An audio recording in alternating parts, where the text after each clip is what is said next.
Today, I'm going to share my reflections with you all on the first chapter of our last reading, Not for Profit by Martha Nussbaum. Martha Nussbaum is an American philosopher well known for her work in ancient Greek and Roman philosophy, as well as many other controversial topics in philosophy and human rights. She's extremely accomplished and has published many books and articles on these points. In her own words, her goal is always the search for the conditions of human flourishing and asking, what are the catastrophes that can get in the way? What are the ways in which we are vulnerable? Nussbaum married a Jewish man, her former husband, Alan Nussbaum, in the early 70s and converted to Judaism. This is when she encountered racism and bigotry. She also faced gender bias as a woman in academia. These experiences likely contributed to her views on human rights. In Not for Profit, Nussbaum clearly is influenced by John Dewey, that well-known pioneer of progressive education, Rousseau and his Emile, and a scholar from India who she will refer to much more later in this book, Tagore. According to Nussbaum, the silent crisis in education is the sidelining of the humanities and arts from liberal arts schools, both colleges and K-12 schools, in favor of applied sciences that promise short-term profit. We must preserve the humanities to keep democracy alive, she heralds. Many nations are trying to cut away the humanities and philosophy, seeing them as useless. Nussbaum argues not only are they not useless, but they are what democracies most need.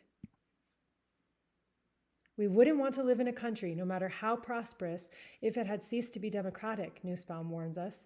Of great importance to her is preserving democracy and educating citizens.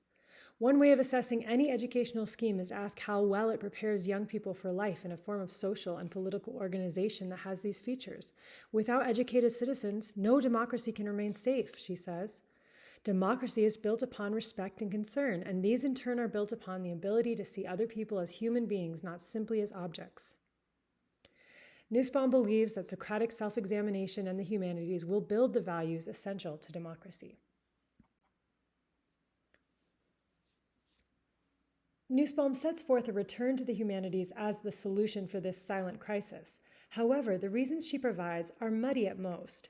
One could argue that these reasons could be assigned to any argument for any other promising educational philosophy. Common Core, No Child Left Behind, STEM, critical thinking, empathy, imagination. One starts to wonder, how is she suggesting anything different?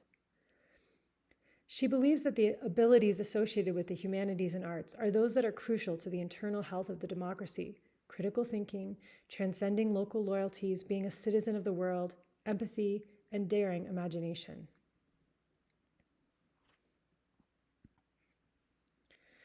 Nussbaum does rightly accuse a disordered prioritizing of STEM as an obsession with the material covering, quoting Tagore, versus the soul. But how does she define the soul? She defines it as faculties of thought and imagination that make us human and make our relationships rich human relationships, rather than relationships of mere use and manipulation. On the other hand, the Church defines the soul as the innermost aspect of man, that which is of greatest value in him, that by which he is most especially in God's image. Soul signifies the spiritual principle in man. Not only does Nussbaum have a vague, to say the least, definition of the soul, she also repeatedly praises critical thinking as a virtue or fruit of the humanities. Critical thinking is a buzzword in educational circles and school marketing campaigns. But what does critical thinking actually mean? According to Nussbaum, it is what builds corporate cultures of accountability in which critical voices are not silenced. Or when a culture's history and economy are studied, it is when questions should be raised about differences of power and opportunity. Critical thinking is counteracting tendencies of subservience by emphasizing each person's active voice and producing a culture of individual dissent. In other words, it is helping students think for oneself. Webster defines critical thinking as the act or practice of thinking critically, as by applying reason and questioning assumptions, in order to solve problems, evaluate information, discern biases, etc.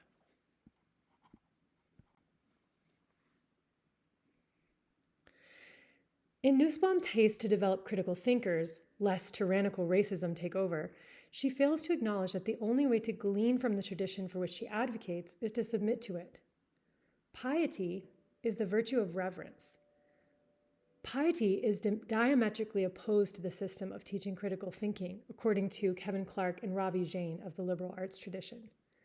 Students must have piety or submission in order to receive and learn. Piety is a classical virtue as well as a biblical one. It is the theme of Virgil's Aeneid, pictured famously here in this painting, when Aeneas carries Anchises over his shoulder, representing filial piety and honor to him who had gone before him. Biblically, a learner would sit at the feet of the teacher, just like Mary, the sister of Martha, did with Jesus. She shows in this posture her submission to what the teacher has to say. Critical thinking encourages questioning to detect bias. Piety means we accept our place in our story. Where do I fit? Not what is the story I make up, or what can I criticize about the story that goes before me.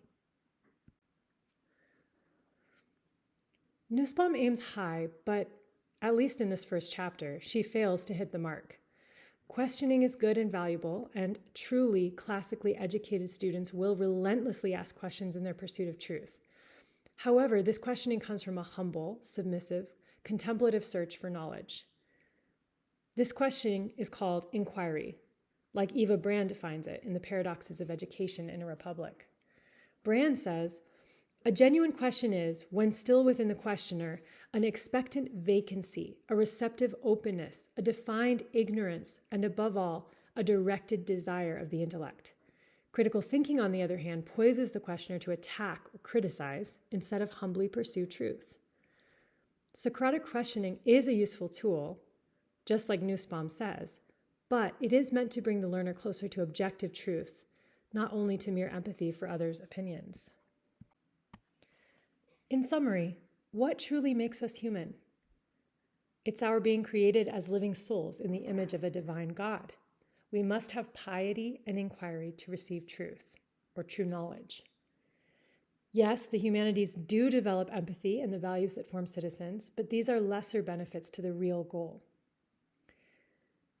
It is the work of reason to rationalize the world, but such a remade world cannot be received and beheld. It must be seized and analyzed, said Brand. Nussbaum doesn't want us to turn each other into machines, and she wants people to be empathetic, but critical thinking is just that. It's seizing and analyzing, ever on the ready to fight against authority.